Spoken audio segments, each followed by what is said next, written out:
Hey y'all, I know it's been a minute. Sorry I don't look so great because I don't feel so great. I feel like I might have a sinus infection.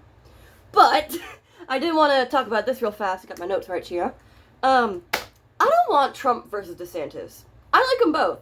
You know, because they overlap so much, I like them better as a team than opposing. And I know recently Trump took shots at DeSantis calling him Ron DeSanctimonious. Like, I mean, Trump's known for that kind of boomer misstep, why would you do this shit kind of thing. Like, especially remember back in 2016, everyone was thinking, the people that were thinking about voting for him was, I don't know, but he's got that mouth on him, and I don't know, I don't really like the way he says this shit. But then, after he was president and that first 100 days hit, it's like, I think it might be my ride or die MAGA now. That may or may not have changed in the meantime, because it's been several years, and people have been on his ass, especially because, like, the perma state and the uniparty is just really wanting to ride Trump's ass into the fucking dirt. Now, the reason why I like both Trump and DeSantis is because they're both the very much populist, for the people, America first kind of dudes. They're not the standard politician. They're not Bitch McConnell or Lindsey Graham. The only reason why I voted for Lindsey Graham is because Jamie Harrison was backed by the Lincoln Project. Those fucking pedophile defenders.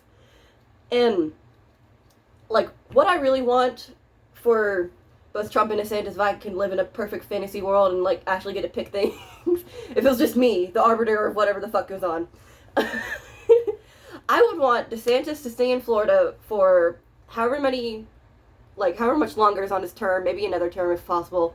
Stay in Florida, make it awesome. And you know why? Because I want him to lead by example. For instance, South Carolina quickly followed in his footsteps when it came to the COVID bullshit.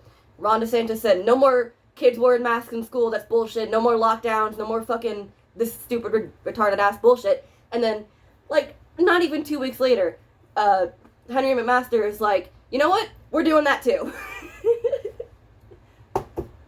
Bless you. I love you. But, I want DeSantis to stay far more in Florida, and I want Trump to get his one last go. If he can, he was robbed. He fucking was robbed. Everyone knows this. And especially with the midterms, we've seen that how the fuck did Fetterwoman beat Dr. Oz? Like, I know Dr. Oz isn't really favorable, but the man can't talk. The man's got a lump like this on his neck. He's like, what was the thing he said? Good morning, good night, or some shit? Hello, hello, goodbye, or something like that. Just some retarded shit. And it's like, if we're gonna get into the whole ableism thing, it's not like he was born deaf or anything. It's not like he had some kind of he might have, to either the Broca-Veronica's area in the brain, which is like, one is processing speech and one is like performing speech. I can't remember exactly. It's been a long time since high school health and science class, or psychology. But the man is not okay. And I genuinely don't believe that he got the majority vote. I'm sorry. As well as the Katie Hobbs and Carrie Lake thing in Arizona. Yeah, they're fighting ballots, all right. Just like how they were counting ballots at 3 a.m. for Trump, and now they're doing that for Lauren Boebert and shit. And that's why I'm really trying to not be black-pilled about, doesn't matter who we vote for, they're just going to install whoever the fuck.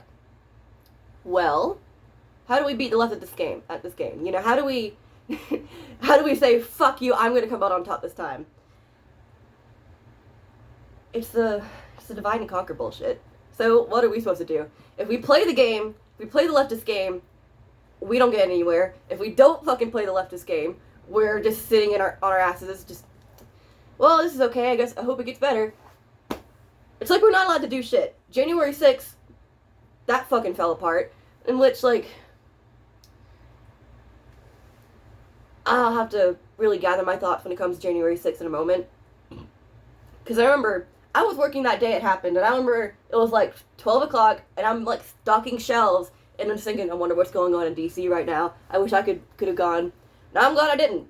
now I'm glad my poor ass couldn't afford a plane ticket, especially because I'm afraid of planes, to go to DC, because they might have arrested my ass. I would probably still be sitting in jail.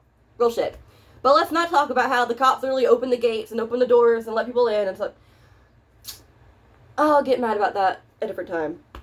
But this divide and conquer bullshit, they're like CNN put out something about like this is why DeSantis should run in 2024. Divide and conquer. Fuck you. This is exactly why they want us hating all of our neighbors, mistrusting people, judging people by their appearance.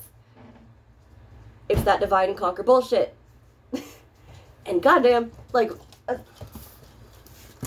I got a puppy, by the way. I'll talk about that in a second. As much as the left really likes to, you know, be kind of stupid in our opinion, just dumb, and, like, for instance, they think we're evil. We think they're dumb. Homegirl. Okay, I think I'm just gonna cut the politics there and get to the personal update I wanted to do because, well, I hit 1K subs. Fuck yeah! I did that on Halloween, which is like, I'm glad that happened. But some fuck shit has happened because it's not my life without a tragedy every 6 months. So, about like 2 weeks into October, my mom's boyfriend, or really fiance, got sick and he was hospitalized. And then he died on Halloween, the day I got 1K subs. So that was shitty. And we're still dealing with that. And, girl, you're gonna have to stop trying to bite me. Just that's been rough. And then when we came home from his funeral, I found that my cat Bandit was very sick. Just suddenly. He seemed fine before. And then, here's some really fucking stupid bullshit. We tried to call the emergency vets. Every single one of them was like within a 2-hour radius was closed. The only one that wasn't closed was like 45 minutes away and had like a 4 to 6 hour wait time. So it's like, okay, by the time we get this cat to the vet, it's already going to be tomorrow. Might as well get the cat to the vet tomorrow. And then he died on the way to the vet. So that was fucking hard. And I miss Bandit so fucking much. He was my little bandit badass. Can you not chew my arm? Thank you. And I miss him. Especially because, like, everything's fucking dying this year and I hate it. But we found this little bitch. And her name is Dixie. And she likes to sit in laps. Say hello, Dixie. No. I know. She's really good at licking you in the face. Like, right in the ear, right in the mouth, right in the nose. And she wants to sit in your lap all the time.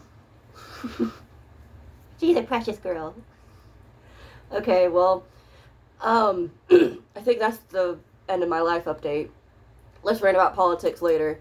I will see y'all later. Goodbye.